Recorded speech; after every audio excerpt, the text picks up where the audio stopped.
you go through breast cancer and you have a mastectomy, it's an amputation, and so it's not only your breast, but it's it's your entire breast with your nipple.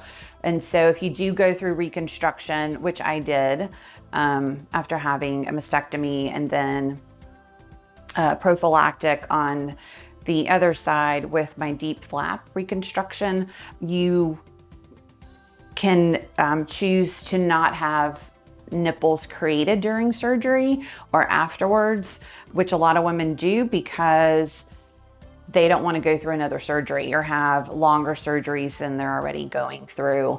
And so for me, I didn't want to have any more procedures than I was already having. It was already a very long process.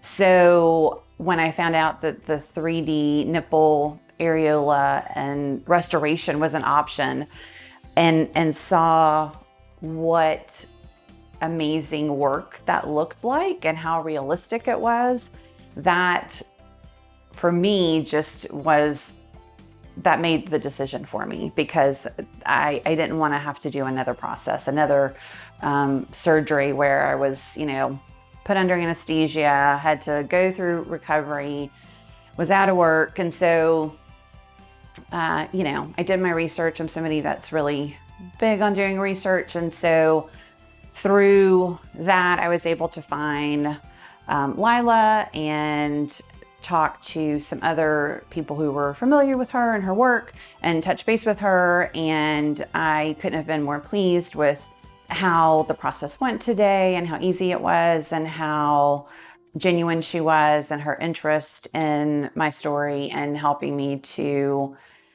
put a really pretty bow on what has been not a pretty chapter in my life. But I'm so happy that I'm here and all of my therapy worked and the surgeries and to be cancer free. And now I feel like I have the whole package, with the restoration in place. So it definitely obviously puts a smile on my face to be able to have that in place and feel like I'm kind of back to where I was before. So I couldn't have been any happier with how things went. We do all kind of paramedical and cosmetic tattooing. With paramedical, we do all kind of areola restoration. Women unfortunately gone through the traumatic cancer disease and then the chemotherapies and mastectomies, and if they lose their areolas, they feel like something huge is missing. Once they're done with all kind of procedures, they come back to us and we kind of give them their missing areolas back. When they see themselves again, they feel like whole again. They feel like it was something huge was missing and it's replaced. That moment when they see themselves and stand in front of the mirror, that is absolutely awesome. Hearing about her and doing some research on her background and seeing her work. And so she does obviously not just the restoration piece, which is what I was interested in, but she does other beautiful cosmetic permanent makeup. And to me, it all translates. So if you're doing beautiful work in brows or eyeliner or lip liner, I would expect to see that same kind of care and thoughtfulness in the restoration piece, and I did.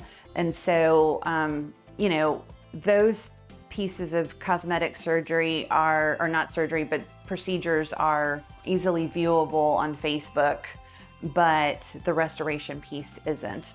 And so to see those kinds of pictures, I had to touch base with her and have her send over some pictures of work that she had done, so I could view that work.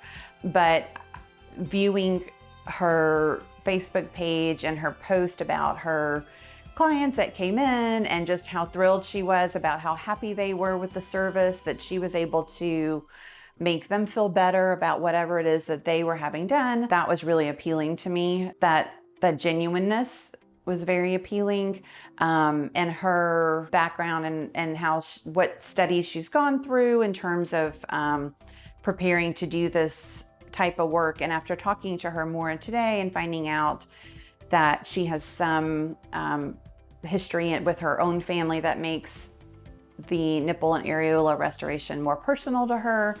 That makes it, for me, having gone through it, even more special.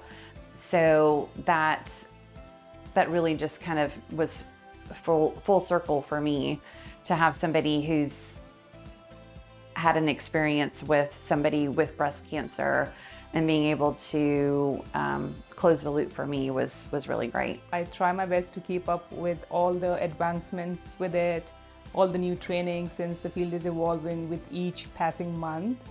I try my best to keep up with it.